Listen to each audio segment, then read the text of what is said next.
Today's program is brought to you by the word kamikaze, the color red, but due to contractual obligations elsewhere, the number 5 will not be endorsing this program. Number 5. Let me down. Come on, baby. How's it going, everybody? It's your buddy Ben. It's Tuesday night, 7 p.m., and I just got done with the shift, and I'm ready to sit down and do some talking with you guys. I hope you all had a good day. I hope you're still having a good day, and it's rolling into a good evening. Hope you got some good supper lined up for yourselves. A night with the fam, hanging out, binging on some Netflix, watching TV, doing whatever you guys do on a Tuesday night. Me, I'm going to do this. I'm going to go home, grab a bite, maybe do some laundry. Domestic. I'm going to be domestic tonight and try to hit the bed a little early tonight. After yesterday's morning show, oh, man, I didn't even get to bed till 10 o'clock last night, so I was pretty dead tired. As soon as my head hit the pillow, boom, gone. So listen, today is what I want to talk about real quick. I was heading out to lunch, and on my way we have a roundabout that we got to go through in our neighborhood. Why are roundabouts so popular nowadays? I mean, they are everywhere, man. I know in Georgia they are. I don't know about elsewhere. I don't know if this is happening down in Florida. Let me know. Let me know what you guys think about the roundabouts. Are they causing problems? Are they making it easier for you? Do you even have them? Let me know. But anyway, I'm heading out to lunch, and I'm heading to the roundabout.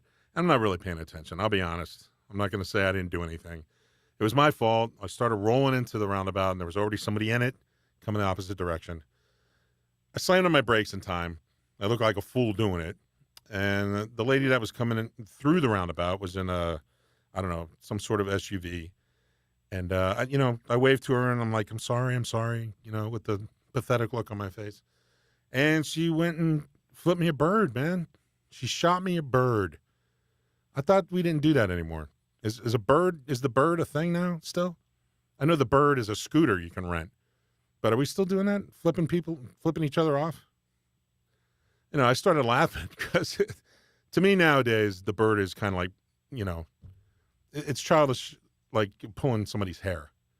You said what to me? Or you did what? And you pull their hair and you make them cry. But yeah, flipping the bird. Does anybody do this anymore? There's something you can send me. Send me an email. Let me know. Send me an email. Let me know if you still flip the bird. And what style do you use? Do you use the one finger? You know how the one finger comes up from the knuckles? Or do you clench those two side fingers, the ring finger and the index finger, and kind of looks like a plane? Let me know what you do. You do straight up, just straight up finger, or do you put the wings on the side of it? And do you stick your thumb out, or do you keep your thumb tucked in? I guess there's different styles, right? Maybe it means more when you put wings on it, or maybe it means more when you're just doing that finger, just shoving that thing up in the air. I don't know. Let me know what you guys do. The bird. Come on, I thought it was passé.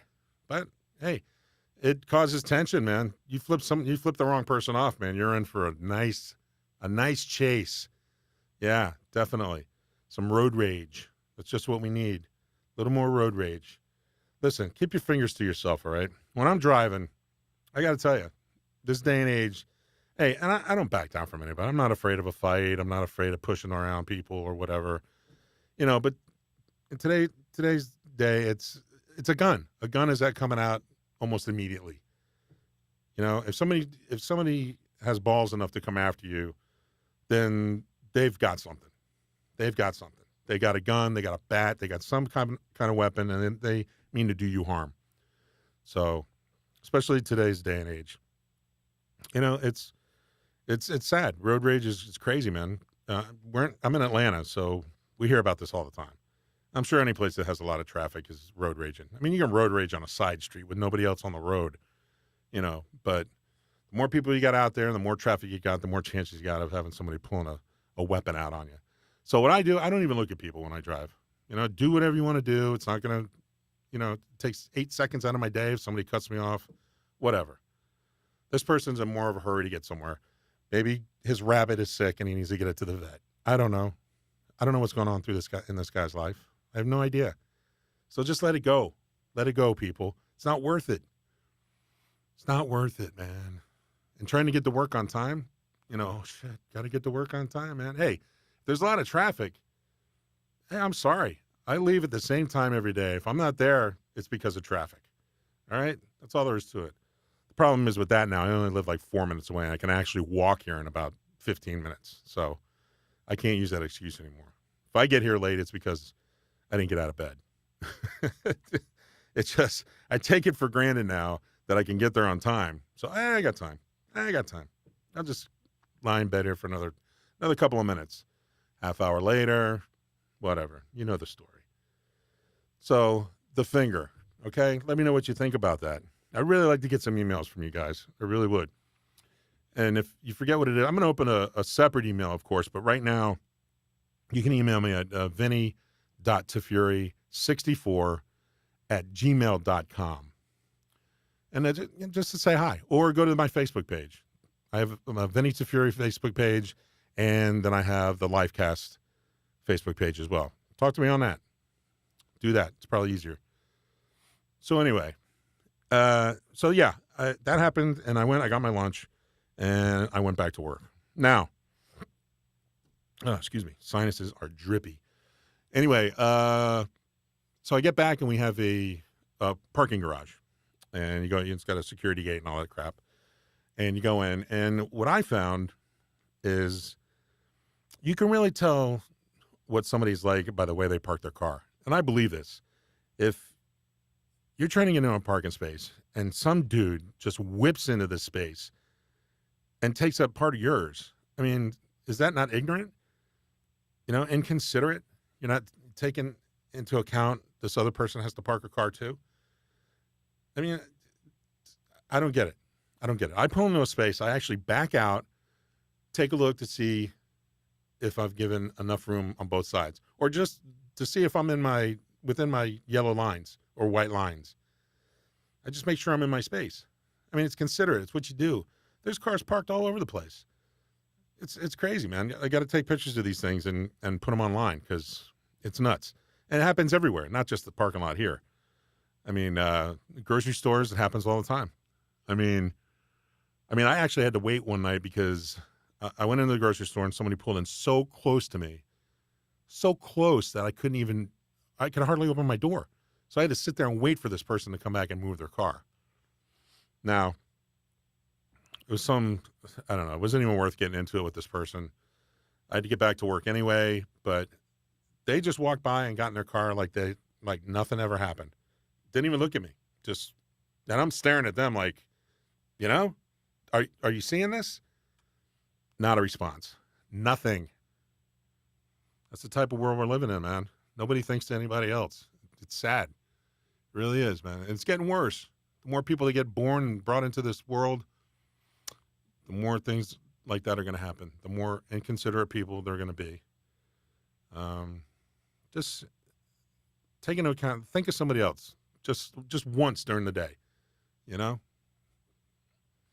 So that's what I have for today. Parking spaces, flipping the bird. What else? We already talked about ribs yesterday. I could talk about ribs every day. How about you? What's your favorite rib joint? You guys got a favorite rib joint? Let me know about that. We got a lot of rib joints here in Atlanta. A lot of them. There's names I don't even know, but the ones that come to mind, of course, are Fox Brothers, Fat Matt's, Sweet Auburn, and I'm sure there's a lot more. Williamson Brothers, I believe. There's a lot of places. Good ribs. Really good ribs. I went to Sweet Auburn. Me and Pop went down to Tampa for my daughter's graduation. Congratulations, Marissa. And on our way back, we stopped at a rib joint in Atlanta for dinner. And we went to Sweet Auburn because Pop was in the mood for some ribs. So we went to Sweet Auburn. We went in. We were like the only people there. I don't know what was going on. It was a Sunday afternoon. Well, it was late Sunday. But Monday, rather. It was a Monday. Yeah. So I'm thinking, wow, there's nobody here. I mean, is the food good? I'd eaten there once before. I went with a buddy of mine from here, in fact, who no longer works here, but he brought me there once, and it was really good. So, and I saw they had baby back ribs, so we got the baby back ribs, blah, blah, blah. It was a huge serving. Huge. Great stuff. So I went there this past Sunday because I had a hankering. And that was the rib story that I told you guys yesterday. But so I went to Sweet Auburn. I went in. I got a beer. I said, give me some baby backs. He walks away, comes back another minute later and says, listen, we're out of baby backs. I must have looked at him like he killed my child because he was like, I'm really, really sorry, man. And I'm like, I couldn't believe it. I was speechless. Speechless. I wanted those baby back fucking ribs. So I got the other ones, the Curb Market ribs. They were good. They really were. They were good. They weren't as meaty. I mean, they had meat on them. Don't get me wrong. And they were tasty. The sauce they put on it, fantastic. But those baby backs, though, man. Woo! Man, they got some meat on them. And but these Curb Market ones were not bad. They had meat on them. They were good. Got some fries and some baked beans. You know what I mean? So it was really good. But look at ribs. Ribs every show, right? Why not? They're fucking ribs, man. It's like talking about bacon every day. Who doesn't want to talk about bacon every day? I do. Anyway, if you saw me, you'd say, yeah, that guy wants fucking bacon, all right. Bacon and whatever else is attached to the pig. For sure. So listen, be careful out there, all right? Don't shoot birds. Don't cut people off. Park the right way. Be nice to people. You know what I'm saying? Let's be nice to each other. You know, I'm not a big fan of people. I've said this before. But I tolerate them, you know, and I try to get along with them. And sometimes it's hard. Sometimes it's hard, man. But do the best that you can. That's all I can say. Do the best that you can. You know, no birds. Park straight. And be cool to each other. All right, man. That's about it for today. You guys have a great night. And enjoy Hump Day tomorrow. And I'll get one out to you tomorrow, too. Something short and sweet. Something you can listen to and get out of Dodge real quick. All right. Hey, much love. Peace out. Join us next time when the show will be sponsored by 2 pounds of cocaine, 4 record albums, and a couch.